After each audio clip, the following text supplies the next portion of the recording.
Muy buen día, amigos de Dialógica del Bien Pensar. Bienvenidos a la primera transmisión de este programa que tiene por objetivo dialogar con intelectuales, con pensadores de la vida cultural, de la vida científica, de las humanidades de nuestro estado, particularmente de nuestra universidad, la Benemérita Universidad Autónoma de Puebla.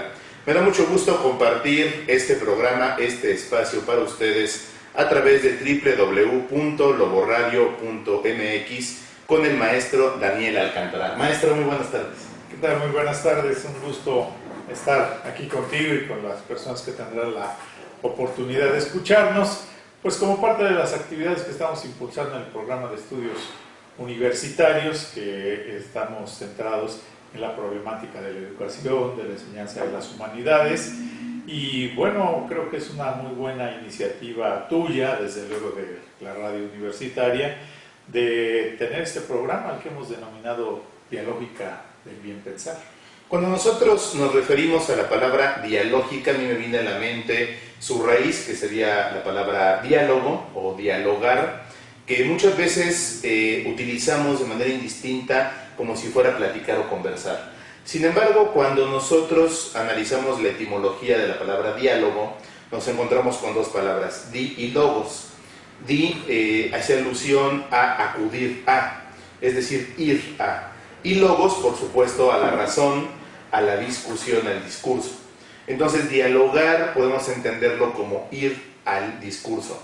¿Por qué existe en un universitario, dígase un profesor, un investigador, un estudiante, esta necesidad de acudir al discurso?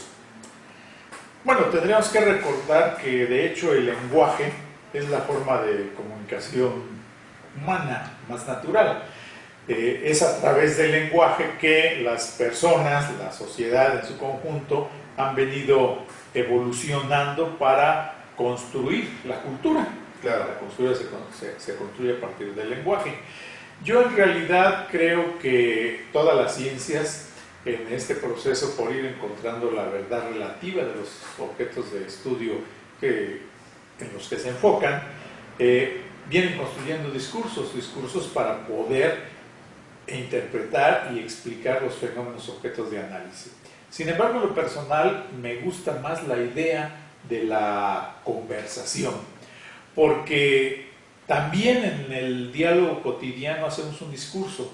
Claro. Y lo hacemos de una manera menos rígida que en lo que normalmente se realiza cuando se trata ya del formalismo académico.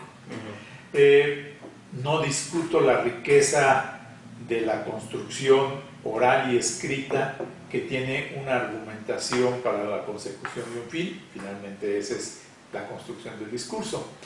Pero sí me parece que en el ánimo de formar ciudadanos que puedan buscar información y de ciudadanos que puedan tomar decisiones y ejercer el derecho de la libertad de pensar y de actuar, es muy importante para la vida cotidiana la conversación. Entonces creo que esta idea de la dialógica tiene ambos niveles. Lo que tú planteas, la necesidad la construcción del discurso, la construcción de un discurso argumentado, razonado, para explicar determinados procesos sociales, y por otro lado esa búsqueda de intercambio de comunicación humana, además tan olvidada, claro, tan deteriorada hoy, curiosamente por el desarrollo de la tecnología.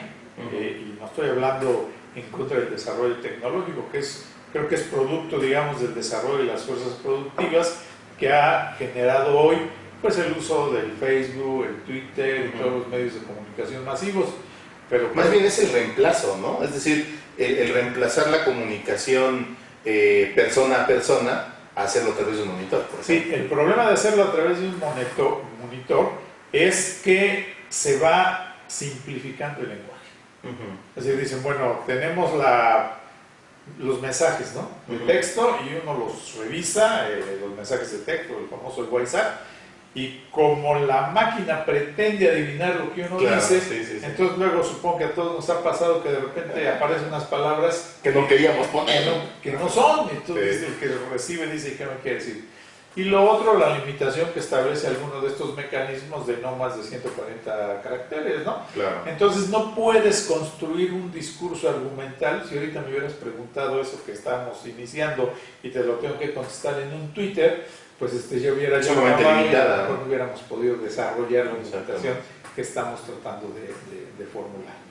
Entonces, insisto, la conversación cara a cara, la charla, el intercambio de opiniones te permite una mayor riqueza ideológica y da la amplitud del lenguaje. También por eso entre muchos, y no solo jóvenes, pero se dice los jóvenes no, pero también personas adultas, mayores, su lenguaje se vuelve muy limitado. Por lo mismo, nos acostumbramos a expresarnos bajo determinadas palabras, conceptos, modismos lingüísticos que nos alejan de una comunicación más rica. Y desde luego, y esto tendría que ver con la otra idea, esto nos aleja de lo que es el bien pensar y nos sume en un mal vivir. Maestro, antes de hondar, de acercarnos de manera profunda al concepto de bien pensar, me gustaría retomar por un momento el concepto de la elaboración del discurso y la construcción de la conversación, aterrizándola, por ejemplo, a la educación. Cuando nosotros nos encontramos en el aula, tenemos al profesor enfrente, el grupo de alumnos sentados en sus bancas, acomodados al estilo de la escuela prusiana de finales del siglo XIX, y el profesor comienza a elaborar un discurso en su clase, no se da forzosamente la conversación. Es decir, el discurso no nos lleva forzosamente a la conversación, y en el caso de la clase, en el caso de la educación, creo que menos. Es decir, el profesor habla en una especie de monólogo, ¿no? En una especie de recitación, en el cual el alumno toma lo que dijera Paulo Freire de educación bancaria, toma la información, la deposita y después la repite en un examen. ¿Cómo lograr esa transformación en la educación para pasar del simple discurso a la construcción compleja de la conversación? Bueno, es el modelo tradicional de la enseñanza escolástica. Desde la cátedra, ¿no? Es decir, el maestro está, ahora ya no tanto, pero generalmente en una parte superior al de los alumnos y desde ahí dicta la cátedra. Este esquema se ha venido reproduciendo por años y es de lo que la educación no ha desplazado totalmente. Ahora, yo no lo juzgo negativo en sí. Creo que esa es la labor del profesor, de dictar lo que son sus saberes. Más modernamente se llaman las clases magistrales o las conferencias magistrales. Claro. Una persona que llega, expone, da un discurso y lo puede hacer ante un grupo de 10 o 5 personas, pero lo puede hacer ante un auditorio de 500 o 600 personas. Eso está bien, porque finalmente tú llegas a escuchar la sabiduría, los conocimientos, las propuestas, la argumentación de una persona que tiene un discurso construido sobre un aspecto que seguramente te interesa, que acudes a escuchar. Ahora, el problema con la enseñanza cotidiana, el aula, ¿no? El aula es que no puedes quedarte solo con el dictado de la conferencia del docente. Tienes 2 elementos necesarios. Yo diría 3, mejor dicho. Tienes que acudir a otros autores, libros. Tienes que leer. Claro. Llevar información previa que llevar discutir. la información o buscarla para complementar o corroborar lo que escuchaste. Si no te puedes quedar solamente en lo que ya se dictó, asimilarlo como tal y depositarlo en tu memoria. Claro. No, tienes que comparar, revisar, cotejar, validar y construir tu propio discurso. Ahora, ¿cómo construyes tu discurso? Exactamente. Conversando y después escribiendo. Si no logras después de escuchar y consultar otros textos, conversar con alguien, ¿cómo vas a desarrollar tu argumentación? Si necesitas tener enfrente a alguien que te escuche y esté al mismo tiempo en posibilidad de contraargumentar o complementar. Y esta función es la que puede realizar el maestro. Si el maestro llega, dicta, manda y después hay la posibilidad de intercambiar información. En algún tiempo, a fines del siglo pasado, desde mediados del siglo pasado, se generaron estas dinámicas que llamaban de grupo, ¿no? Equipos de 4 personas, 6 personas, lluvia de ideas, opiniones, construcción de argumentación, expresiones teatrales incluso, para transmitir eso, que yo insisto, eso es lo que se ha perdido, incluso en la vida cotidiana. Claro. Antes en las sociedades era muy común todavía en el siglo pasado, en algunas familias a lo mejor lo hacen todavía, que los sábados y domingos se reunía la familia para comer o desayunar y todo el mundo intercambiaba. Y se hacía la sobremesa. La clásica sobremesa que implica intercambio de información. Eso debería de darse en el aula. Claro. Generar la posibilidad de que entre los alumnos dialoguen y que el maestro y el alumno dialoguen. Y después de eso, tienes que pasar a la necesaria escritura, en donde ya tú, en la tranquilidad, en el aislamiento, te pones a transmitir por escrito, dándole estructura, forma, estilo, redacción, lenguaje, un texto que ya es lo que tú estás creando. A mí me surge una problemática un poco compleja cuando nosotros pedimos, entiendo en esta conversación que estamos teniendo, lo que estaremos pidiendo sería el espacio para que el estudiante escuche, responda, o sea, en este intercambio, en esta conversación, y después escriba. Así es. Y lo que mi experiencia como profesor he notado es que el alumno dice, ¿para qué escribo si nadie me va a leer? Entonces, ¿qué tanto la universidad o qué tanto el sistema educativo, para ser más generales, abre estos espacios para que el estudiante escriba y se lea a sí mismo y otros lo lean y entonces surja una discusión mucho más allá del aula? Es decir, una discusión, una disputatio extramuros. Bueno, aquí sí, nuevamente la tecnología es lo que va a permitir eso. Los libros yo creo que no van a desaparecer todavía, a pesar de que ya los dan por muertos.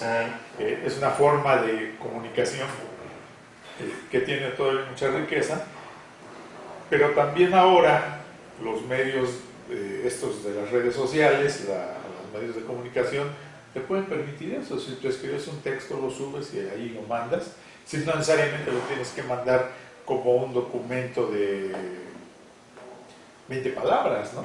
Si tú construyes un buen discurso, sean 10, 15 o 20 cuartillas, puedes generarlo a través de los conocidos, esperar que gente te responda, se enriquece. Ahora, lo fundamental, creo yo, en el caso de los universitarios, ya así estrictamente hablando, pues se trata de generar conocimientos. El hecho de que tú mismo te leas te da fuerza de reafirmación para lo que tú mismo estás creando. Estás generando conocimiento, no copiando y pegando, sino en tus propias palabras expresar lo que estás ya asimilando en tu mente.